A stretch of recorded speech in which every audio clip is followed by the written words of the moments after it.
या देवी सर्वभूतेषु शक्तिरूपेण संस्थिता नमस्तस्यै नमस्तस्यै नमस्तस्यै नमो नमः। जय श्री राधे राधे दोस्तों, आप सभी का आपके अपने YouTube चैनल अध्यात्म भक्ति में बहुत बहुत स्वागत है। आइए आज आप सब सुनेंगे दुर्गा सप्तशती अध्याय में दूसरे, तीसरे एवं चौथे अध्याय की कथा। दुर्गा सप्तशती पाठ को एक विशेष क्रम के अनुसार पढ़ा जाता है। वह क्रम इस प्रकार से है: प्रथम दिवस प्रथम अध्याय, द्वितीय दिवस द्वितीय और तृतीय अध्याय, तृतीय दिवस चतुर्थ अध्याय, चतुर्थ दिवस पंचम, षष्ठी, सप्तम और अष्टम अध्याय, पंचम दिवस नवम और दशम अध्याय, छठे दिवस 11वां अध्याय, सातवें दिवस 12वां व 13वां अध्याय, आठवें दिवस हवन व क्षमा प्रार्थना की जाती है। क्योंकि इस नवरात्र द्वितीय और तृतीय नवरात्र एक ही दिन, द्वितीय नवरात्र में एक साथ दोनों तिथियों का आगमन हो रहा है, जिस कारण से इस नवरात्र में 9 दिनों के नवरात्रों की जगह 8 दिनों के नवरात्र मनाए जाएंगे। इस चैत्र नवरात्रे में नवरात्र के दिन कम हो जाने से यह प्रभाव पड़ रहा है। तो इस प्रकार से हम आज द्वितीय नवरात्र में दुर्गा सप्तशती के दोनों दिवस अर्थात दूसरे और तीसरे दिवस के सारे पाठों का अध्ययन करेंगे। तो इस प्रकार से आज हम दुर्गा सप्तशती के दूसरे, तीसरे एवं चौथे अध्याय का अध्ययन करेंगे। जो भी भक्त सच्ची श्रद्धा के साथ दुर्गा सप्तशती का पाठ करते हैं, दुर्गा चालीसा का पाठ करते हैं, नियम और निष्ठा के साथ नवरात्रि का व्रत रखते हैं, माता दुर्गा की आराधना करते हैं, पूजा करते हैं, तो इससे माता दुर्गा अपने भक्तों पर अति प्रसन्न होती है। तो बोलिए प्रेम से नव दुर्गा देवी की जय, सर्व देवी देवताओं की जय। आइए सर्वप्रथम माता दुर्गा के स्वरूप का ध्यान करते हैं। मैं कमल के आसन पर बैठी हुई प्रसन्न मुख वाली महिषासुर मर्दनी भगवती महालक्ष्मी का भजन करता हूँ, जो अपने हाथों में अक्षमाला, फरसा, गदा, बाण, वज्र, पद्म, धनुष, कुंडिका, दंड, शक्ति, खड़ग, ढाल, शंख, घंटा, मधुपात्र, शूल, पाश और चक्र धारण करती हैं। इस प्रकार देवी का ध्यान करके द्वितीय अध्याय का पाठ आरंभ करें। ऋषि बोले, पूर्व काल में देवताओं और असुरों में पूरे 100 वर्षों तक घोर युद्ध हुआ था। उसमें असुरों का स्वामी महिषासुर था और देवताओं के नायक इंद्र थे। उस युद्ध में देवताओं की सेना महाबली दैत्यों से हार गई। संपूर्ण देवताओं को जीतकर महिषासुर इंद्र बन बैठा। तब पराजित देवता ब्रह्मा जी को आगे करके उस स्थान पर गए जहां भगवान शंकर और विष्णु विराजमान थे। देवताओं ने महिषासुर के पराक्रम तथा अपनी पराजय का पूरा वृतांत उन दोनों देवेश्वरों से कह सुनाया। देवता बोले, भगवान महिषासुर सूर्य, इंद्र, अग्नि, वायु, चंद्रमा, यम, वरुण तथा अन्य सभी देवताओं के अधिकार छीनकर स्वयं ही सबका अधिष्ठाता बन बैठा है। उसने समस्त देवताओं को स्वर्ग से निकाल दिया है। अब वे मनुष्यों की भांति पृथ्वी पर विचरते हैं। दैत्यों की यह सारी करतूत हमने आप लोगों से कह सुनाई। अब हम आपकी ही शरण में आए हैं, उसके वध का कोई उपाय तो कीजिए। इस प्रकार देवताओं के वचन सुनकर भगवान विष्णु और शिव की भौहें क्रोध से तन गई। तब अत्यंत कोप से भरे हुए विष्णु के मुख से एक महान तेज प्रकट हुआ। इसी प्रकार ब्रह्मा, शंकर तथा इंद्र आदि अन्य देवताओं के शरीर से भी बड़ा भारी तेज निकला। तब वह तेज निकलकर एक हो गए। महान तेज का वह पुंज जलते हुए पहाड़ सा जान पड़ता था। देवताओं ने देखा, वहां उसकी ज्वालाएं संपूर्ण दिशाओं में व्याप्त हो रही हैं। संपूर्ण देवताओं के शरीर से प्रकट हुए उस तेज की कहीं तुलना नहीं थी। एकत्रित होने पर वह एक नारी के रूप में आ गया और उसके प्रकाश से तीनों लोग प्रकाशवान हो उठे। भगवान शंकर का जो तेज था, उससे उस देवी का मुख प्रकट हुआ। यमराज के तेज से उसके सिर के बाल निकल आए। श्री विष्णु भगवान के तेज से उसकी भुजाएं उत्पन्न हुई। चंद्रमा के तेज से दोनों स्तनों का, इंद्र के तेज से कटी प्रदेश, वरुण के तेज से जंघा, पिंडली तथा पृथ्वी के तेज से नितंब भाग प्रकट हुआ। ब्रह्मा के तेज से दोनों चरण और सूर्य के तेज से उनकी उंगलियां बनी। वसुओं के तेज से हाथों की उंगलियां और कुबेर के तेज से नासिका प्रकट हुई। उसके दांत प्रजापति के तेज से और तीनों नेत्र अग्नि के तेज से प्रकट हुए। उसकी भौहें संध्या के और कान वायु के तेज से उत्पन्न हुए थे। इस प्रकार अन्य देवगणों के तेज से भी उस कल्याणमयी देवी का आविर्भाव हुआ। समस्त देवताओं के तेज पुंज से प्रकट हुई देवी को देखकर महिषासुर के सताए हुए देवता बहुत प्रसन्न हुए। पिनाकधारी भगवान शंकर ने अपने शूल से एक शूल निकालकर उन्हें दिया। भगवान विष्णु ने भी अपने चक्र से एक चक्र उत्पन्न करके भगवती को दिया। वरुण ने शंख, अग्नि ने शक्ति, वायु ने धनुष तथा बाण से भरे हुए 2 तरकस दिए। सहस्त्र नेत्रों वाले देवराज इंद्र ने अपने वज्र से उत्पन्न करके एक वज्र और ऐरावत हाथी से उतारकर एक घंटा भी दिया। यमराज ने काल दंड से दंड, वरुण ने पाश, प्रजापति ने स्फटिकाश की माला तथा ब्रह्मा जी ने कमंडलू भेंट किया। सूर्य ने देवी के समस्त रोमकूपों में अपनी किरणों को तेज को भर दिया। काल ने उन्हें चमकती हुई ढाल और तलवार दी। क्षीर सागर ने उज्जवल हार तथा कभी पुराने न होने वाले 2 दिव्य वस्त्र भेंट किए। साथ ही उन्होंने दिव्य चूड़ामणि, 2 कुंडल, कड़े, उज्जवल अर्धचंद्र, सब बाहुओं के लिए बाजूबंद, दोनों चरणों के लिए नुपुर, गले के लिए सुंदर हंसली और सब उंगलियों में पहनने के लिए रत्नों से बनी अंगूठियां भी दी। विश्वकर्मा ने उन्हें फरसा तथा अनेक प्रकार के अस्त्र और शस्त्र, अभेद्य कवच दिए। इनके सिवा गले में पहनने के लिए कभी न कुम्हलाने वाले कमलों की मालाएं दी। समुद्र ने सुंदर कमल का फूल, हिमालय ने सवारी के लिए सिंह तथा भांति भांति के रत्न समर्पित किए। कुबेर ने मधु से भरा पान पात्र दिया तथा नागों के राजा शेष ने, जो इस पृथ्वी को धारण करते हैं, नागहार भेंट दिया जिसमें बहुमूल्य रतन जुड़े हुए थे।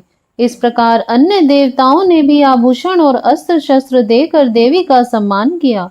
तब देवी भगवती ने बारंबार अट्टहास पूर्वक उच्च स्वर से गर्जना की। उनके भयंकर सिंहनाद से आकाश भी गुंजायमान हो उठा।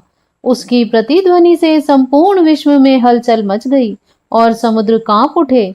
पृथ्वी डोलने लगी और समस्त पर्वत हिलने लगे। उस समय देवताओं ने अत्यंत प्रसन्नता के साथ सिंह वाहिनी भवानी का जय जयकार किया और महर्षियों ने भक्ति भाव से देवी की स्तुति की। देवताओं ने शत्रु, असुर, संपूर्ण त्रिलोकी को शोभग्रस्त देखकर अपनी सारी सेना को कवच आदि से सुसज्जित कर अस्त्र शस्त्र लेकर उठकर खड़े हो गए। महिषासुर क्रोध में भरकर बोला, अरे यह क्या हो रहा है? फिर वह संपूर्ण असुरों के साथ उस सिंहनाद की ओर दौड़ा। वहां पहुंचकर उसने देवी को देखा, जो अपनी प्रभा से तीनों लोकों को प्रकाशित कर रही थी। उनके चरणों के भार से पृथ्वी दबी जा रही थी। माथे के मुकुट से आकाश में रेखा सी खिंच रही थी तथा वे अपने धनुष की टंकार से 7 पाताल को कंपायमान कर रही थी। देवी अपनी हजारों भुजाओं से संपूर्ण दिशाओं को ढके हुए थी। तब उन देवी के साथ दैत्यों का युद्ध छिड़ गया। नाना प्रकार के अस्त्र शस्त्रों के प्रहार से संपूर्ण दिशाएं गूंज उठी। चिक्षुर नामक महान असुर महिषासुर का सेना नायक था। वह देवी के साथ युद्ध करने लगा। दैत्यों की चतुरंगनी सेना साथ लेकर चामर भी लड़ने लगा। 60,000 रथियों के साथ आकर उग्र नामक महादैत्य भी युद्ध में कूद पड़ा। 1 करोड़ रथियों को साथ लेकर महाहनु नामक दैत्य भी युद्ध करने लगा, जिसके रोएं तलवार के समान तीखे थे। वह असीलोमा नामक महादैत्य 5 करोड़ रथी सैनिकों के साथ युद्ध में आ डटा। 60 लाख रथियों से घिरा हुआ बाशकल नामक दैत्य भी उस समर भूमि में लड़ने लगा। परिवारित नामक राक्षस हाथी सवार और घुड़सवारों के अनेक दलों तथा 1 करोड़ रथियों के साथ सेना लेकर युद्ध करने लगा। बिडाल नामक दैत्य 5 अरब रथियों के साथ लेकर मारकाट मचाने लगा। इनके अतिरिक्त और भी हजारों महादैत्य रथ, हाथी, घोड़ों की सेनाएं साथ लेकर देवी के साथ युद्ध करने लगी। स्वयं महिषासुर उस रणभूमि में करोड़ों रथ, हाथी और घोड़ों की सेना से घिरा हुआ खड़ा था। वे दैत्य तोमर, भिंदीपाल, शक्ति, मूसल, खड़ग, परशु और पट्टेश आदि अस्त्र शस्त्रों से सुसज्जित हो देवी के साथ युद्ध कर रहे थे। कुछ दैत्यों ने उन पर शक्ति का प्रहार किया, कुछ लोगों ने पाश फेंके, कुछ दूसरे दैत्यों ने खड्ग प्रहार करके देवी को मार डालने का प्रयत्न किया। देवी ने भी क्रोध में आकर खेल खेल में ही अपने अस्त्र शस्त्रों की वर्षा करके दैत्यों के वे समस्त अस्त्र शस्त्र काट डाले। उनके मुख पर परिश्रम या थकावट का रंच मात्र भी चिन्ह नहीं था। देवता और ऋषि उनकी स्तुति कर रहे थे और भगवती परमेश्वरी दैत्यों के शरीरों पर अस्त्र शस्त्रों की वर्षा कर रही थी। देवी का वाहन सिंह भी क्रोध में भरकर गर्दन के बालों को फटकारता हुआ असुरों की सेना में इस प्रकार घूमने लगा, मानो वनों में अग्नि की लपटें फैलती जा रही हों। रण क्षेत्र में दैत्यों के साथ युद्ध करती हुई अंबिका देवी ने जितने निश्वास छोड़े वे सभी तत्काल सैकड़ों हजारों गणों के रूप में प्रकट हो गए और परशु, भिंदीपाल, खड्ग तथा पट्टेश आदि अस्त्रों द्वारा असुरों का सफाया करने लगी। अन्य गण नगाड़ा और शंख आदि बजाने लगे। उस संग्राम महोत्सव में अनेक गण मृदंग बजा रहे थे। तब देवी ने त्रिशूल से, गदा से, शक्ति की वर्षा से और खड्ग आदि से सैकड़ों दैत्यों को संहार कर डाला। कितनों को घंटे के भयंकर नाद से मूर्छित करके मार गिराया। बहुतेरे दैत्यों को पाश से बांधकर धरती पर घसीटा। कितने ही दैत्य उनकी तीखी तलवार की मार से दो दो टुकड़े हो गए। कितने ही गदा की चोट से घायल होकर धरती पर सो गए। कितने ही मूसल की मार से घायल होकर रक्त की उल्टी करने लगे। कुछ दैत्य शूल की मार से छाती फट जाने के कारण पृथ्वी पर ढेर हो गए। बाणों की वृष्टि से कितने ही असुरों की कमर टूट गई। बाज की तरह झपटने वाले देवताओं को सताने वाले दैत्यगण प्राणों में हाथ धोने लगे। किन्हीं की बाहें छिन्न छिन्न हो गई, कितनों के गर्दन कट गई, कितनों के सिर कट कट कर गिरने लगे। कुछ लोगों के शरीर बीच में से कट गए।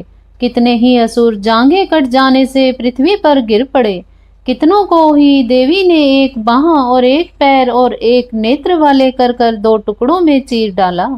कितने ही दैत्य गर्दन कट जाने पर भी गिरकर फिर उठ जाते थे और सिर कटे राक्षसों के धड़ ही हथियार हाथ में लेकर देवी के साथ युद्ध करने लगते थे। अनेक असुर बाजों की लय पर नाचने लगे। कितने ही बिना सिर के धड़ हाथों में खड्ग, शक्ति और दृष्टि लिए हुए दौड़ते थे तथा दूसरे दूसरे महादैत्य देवी से ठहरो ठहरो कहते हुए ललकारने लगे।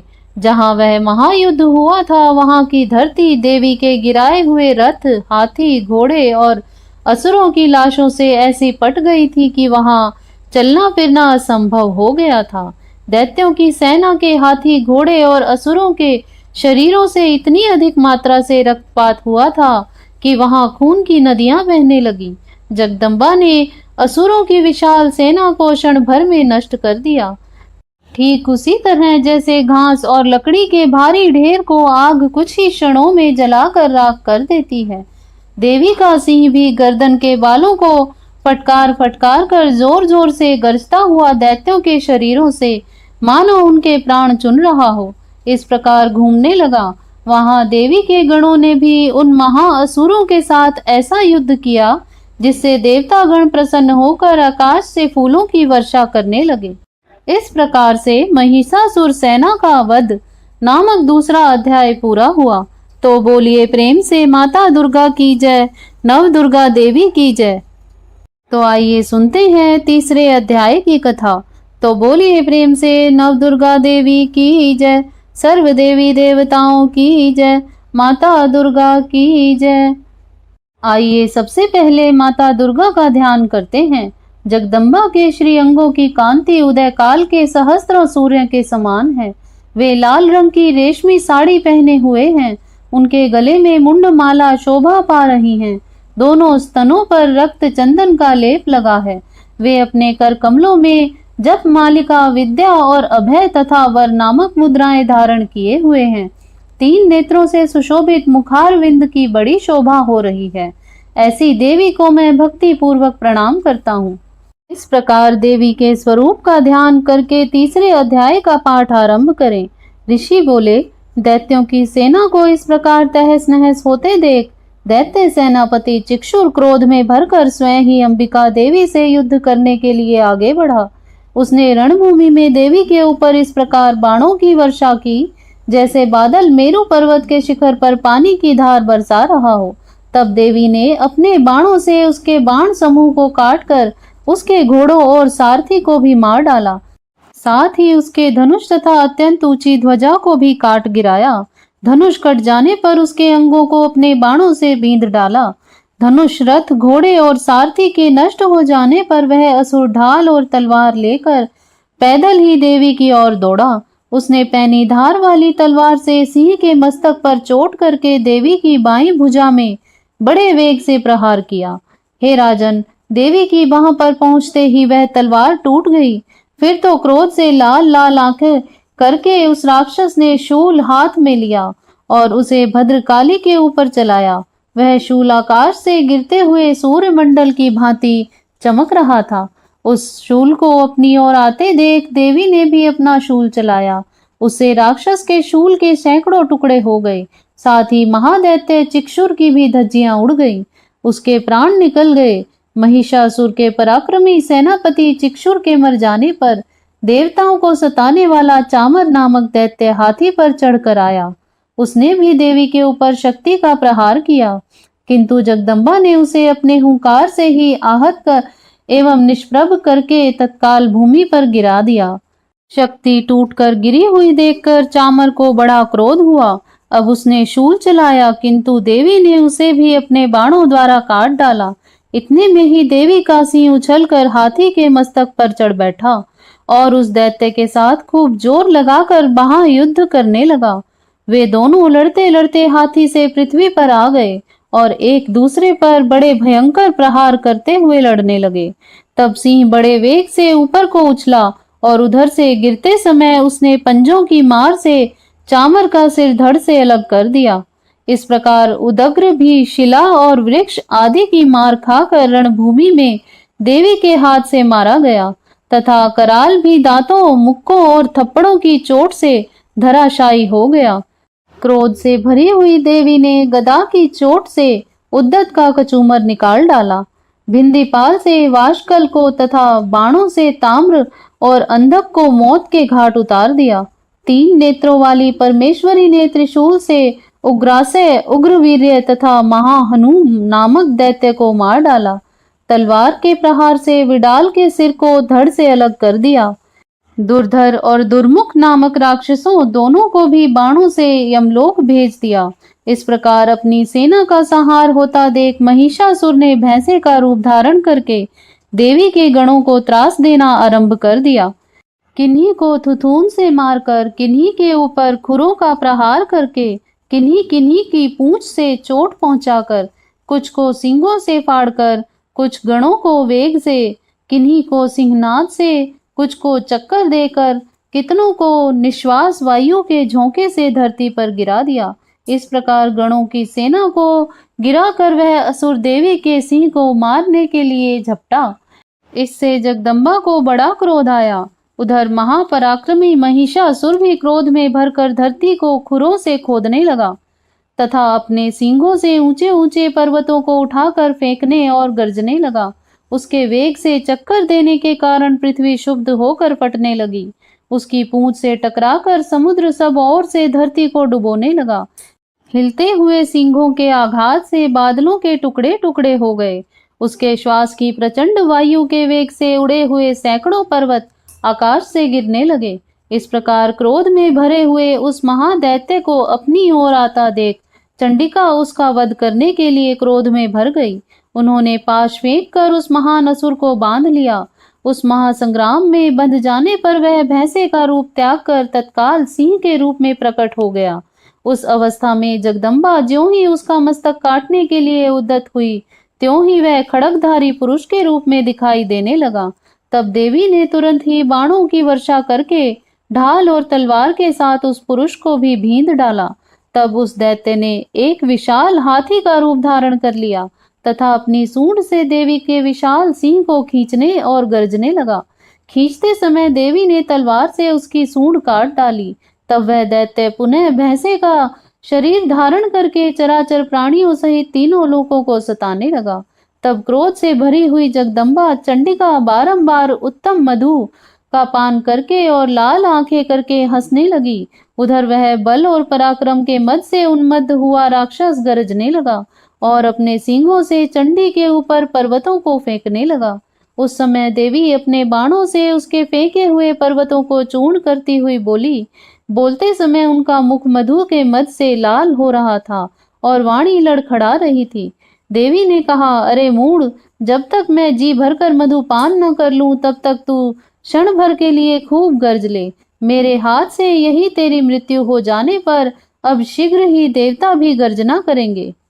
ऋषि बोले। ऐसा कहकर देवी उछली और उस महादैत्य के ऊपर चढ़ गई। फिर अपने पैर से उसे दबाकर उन्होंने शूल से उसकी गर्दन पर प्रहार किया। उनके पैर से दबा होने पर भी महिषासुर अपने मुख से दूसरे रूप में बाहर निकलने का प्रयत्न करने लगा। अभी आधे शरीर से ही वह बाहर निकलने पाया था कि देवी ने अपने पराक्रम से उसे रोक दिया। आधा निकला होने पर भी वह असुर देवी से युद्ध करने लगा। तब देवी ने अपनी तेज तलवार से उसका सिर काट गिराया। फिर तो हाहाकार करती हुई दैत्यों की सारी सेना भाग गई तथा देवताओं की प्रसन्नता का पारावार न रहा। देवताओं ने दिव्य महाऋषियों के साथ दुर्गा देवी की स्तुतियां की। गंधर्वराज गायन करने लगे तथा अप्सराएं नाचने लगी। इस प्रकार महिषासुर वध नामक तीसरा अध्याय पूरा हुआ। तो बोलिए प्रेम से माता दुर्गा की जय, नौ दुर्गा देवी की जय, सर्व देवी देवताओं की जय। तो आइए अब सुनते हैं चतुर्थ अध्याय। इंद्र आदि देवताओं द्वारा इस अध्याय में देवी की स्तुति की गई है। तो आइए सर्वप्रथम देवी का ध्यान करते हैं। जया नाम वाली दुर्गा देवी का ध्यान करें। उनके श्री अंगों की आभा काले मेघ के समान है। वे अपने कटाक्षों से शत्रु समूह को भय प्रदान करती हैं। उनके मस्तक पर आबद्ध चंद्रमा की रेखा शोभा पाती है। वे अपने हाथों में शंख, चक्र, कृपाण और त्रिशूल धारण करती हैं। उनके 3 नेत्र हैं। वे सिंह के कंधे पर चढ़ी हुई हैं और अपने तेज से तीनों लोकों को परिपूर्ण कर रही हैं। इस प्रकार से देवी का ध्यान करके अब चौथे अध्याय का पाठ आरंभ करते हैं। ऋषि कहने लगे, अत्यंत पराक्रमी दुरात्मा महिषासुर तथा उसकी सेना के देवी के हाथ से मारे जाने पर इंद्र आदि देवता प्रणाम के लिए गर्दन तथा कंधे झुकाकर उन भगवती दुर्गा का उत्तम वाणी के द्वारा स्तुति करने लगे। उस समय अत्यंत हर्ष के कारण उनके सुंदर अंगों में रोमांच हो आया था। देवता बोले, संपूर्ण देवताओं की शक्ति का समुदाय ही जिनका स्वरूप है तथा जिन देवी ने अपनी शक्ति से संपूर्ण जगत को व्याप्त कर रखा है, समस्त देवताओं और महर्षियों की पूजनीय उन जगदम्बा को हम भक्ति पूर्वक प्रणाम करते हैं। वे हम लोगों का मंगल करें। जिनके अनुपम प्रभाव और बल का वर्णन करने में भगवान शेषनाग, ब्रह्मा जी तथा महादेव जी भी समर्थ नहीं हैं। वे भगवती चंडिका संपूर्ण जगत का पालन एवं भय का नाश करने का विचार करें। जो पुण्य आत्माओं के घरों में स्वयं ही लक्ष्मी रूप में, पापियों के यहाँ दरिद्रता रूप में, शुद्ध अंतःकरण वाले पुरुषों के हृदय में बुद्धि रूप से, सत्पुरुषों में श्रद्धा रूप से तथा कुलीन मनुष्यों में लज्जा रूप से निवास करती हैं, उन आप भगवती दुर्गा को हम प्रणाम करते हैं। हे देवी, आप संपूर्ण विश्व का पालन कीजिए।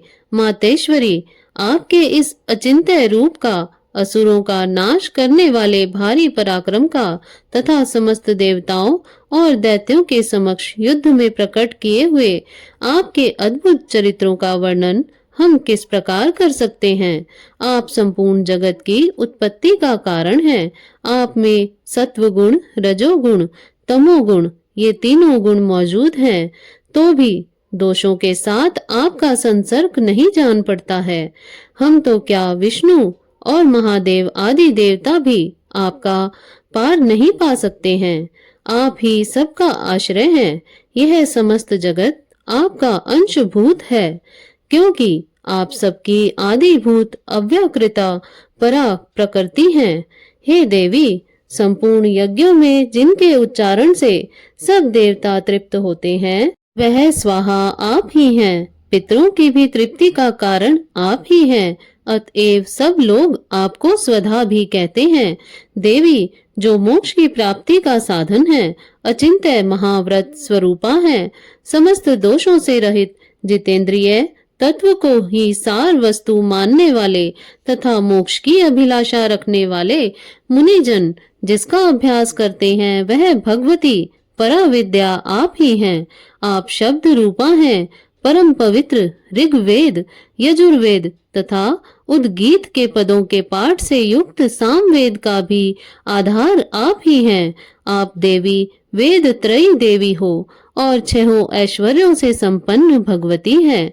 इस विश्व की उत्पत्ति एवं पालन के लिए आप ही वार्ता हो। संपूर्ण जगत की घोर पीड़ा का नाश करने वाली आप ही हैं। हे देवी, समस्त शास्त्रों का ज्ञान कराने वाली मेधा शक्ति आप ही हैं। दुर्गम भाव सागर से पार उतारने वाली नौका रूप दुर्गा देवी आप ही हैं। आपकी कहीं भी आसक्ति नहीं है। कैटब के शत्रु भगवान विष्णु के वक्ष स्थल में एकमात्र निवास करने वाली भगवती लक्ष्मी तथा चंद्रमा को मस्तक पर धारण करने वाले शंकर द्वारा सम्मानित गौरी देवी भी आप ही हैं। आपका मुख मंद मुस्कान से सुशोभित निर्मल पूर्ण चंद्रमा के बिंब के अनुकरण करने वाला और उत्तम सुवर्ण से भी अधिक कांति से कमनीय है। तो भी उसे देखकर महिषासुर को क्रोध हुआ और सहसा उसने उस पर प्रहार कर दिया। यह बड़े ही आश्चर्य की बात है। देवी, वही मुख जब क्रोध से युक्त होने पर उदय काल के चंद्रमा की भांति लाल और तनी हुई भौहों के कारण विकराल हो उठा, तब उसे देखकर जो महिषासुर के प्राण तुरंत नहीं निकल गए, यह उससे भी बढ़कर आश्चर्य की बात है। क्योंकि क्रोध में भरे हुए यमराज को देखकर भला कौन जीवित रह सकता है। हे देवी, आप प्रसन्न हो। आपके प्रसन्न होने पर जगत उन्नति करता है और क्रोध में भर जाने पर आप तत्काल ही कितने कुलों का सर्वनाश कर डालती हैं। यह बात अभी अनुभव में आई है, क्योंकि महिषासुर की यह विशाल सेना क्षण भर में आपके कोप से नष्ट हो गई है। सदा अभ्युदय प्रदान करने वाली आप जिन पर प्रसन्न रहती हैं, वे ही आदर पाते हैं। उन्हीं को धन और यश मिलता है। उन्हीं का धर्म कभी नष्ट नहीं होता तथा वे ही अपने हष्ट पुष्ट स्त्री पुत्र और भृत्यों के साथ धन धान्य से परिपूर्ण माने जाते हैं। हे देवी, आपकी ही कृपा से पुण्यात्मा पुरुष प्रतिदिन धर्मानुकूल कर्म करता है और उनके प्रभाव से स्वर्ग लोक में जाता है। इसलिए आप तीनों लोकों में निश्चय ही मनोवांछित फल देने वाली हैं। माँ दुर्गे, आप स्मरण करने पर सब प्राणियों का भय हर लेती हैं और स्वस्थ पुरुषों द्वारा चिंतन करने पर उन्हें पवित्र बुद्धि प्रदान करती हैं।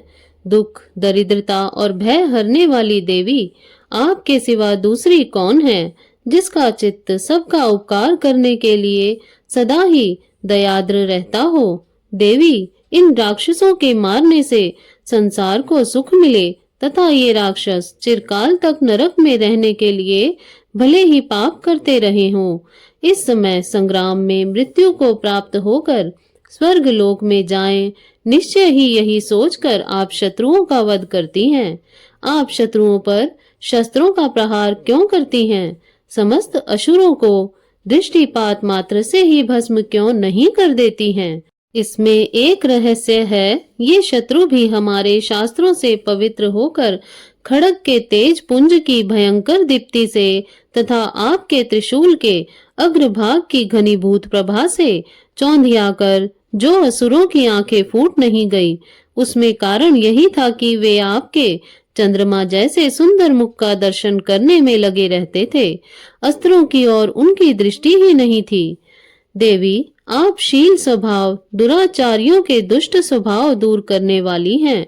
साथ ही यह रूप ऐसा है जो कभी चिंतन में भी नहीं आ सकता और जिसकी कभी दूसरों से तुलना भी नहीं की जा सकती, तथा आपका बल और पराक्रम तो उन दैत्यों का भी नाश करने वाला है जो कभी देवताओं के पराक्रम को भी नष्ट कर चुके हैं। इस प्रकार आपने शत्रुओं पर भी अपनी दया प्रकट की है। हे वरदायिनी देवी, आपके इस पराक्रम की किसके साथ तुलना हो सकती है तथा शत्रुओं को भय देने वाला एवं अत्यंत मनोहर ऐसा रूप भी आपके सिवा और कहाँ है। हृदय में कृपा और युद्ध में निष्ठुरता, ये दोनों बातें तीनों लोकों के भीतर केवल आप में ही दिखाई देती हैं। मातेश्वरी, आपने शत्रुओं का नाश करके इस समस्त त्रिलोकी की रक्षा की है। उन दैत्यों को भी रणभूमि में मारकर स्वर्ग में पहुंचाया है तथा उन्मत्त दैत्यों से हमें डर बना रहता था, उस भय को भी दूर कर दिया है। आपको हमारा नमस्कार है। देवी, आप शूल से हमारी रक्षा करें। अंबिके, आप खड्ग से भी हमारी रक्षा करें तथा घंटा की ध्वनि और धनुष की टंकार से भी हम लोगों की रक्षा करें। हे चंडिके, पूर्व, पश्चिम और दक्षिण दिशा में भी आप हमारी रक्षा करें तथा ईश्वरी, अपने त्रिशूल को घुमाकर उत्तर दिशा में भी हमारी रक्षा कीजिए। तीनों लोकों में आपके जो परम सुंदर एवं अत्यंत भयंकर रूप विचरते रहते हैं, उनके द्वारा भी आप हमारी तथा संसार की रक्षा करें। हे अंबिके, आपके हाथों में शोभा पाने वाले खड्ग, शूल और गदा आदि जो जो अस्त्र हैं, उन सब के द्वारा आप सब प्रकार से हम लोगों की रक्षा कीजिए।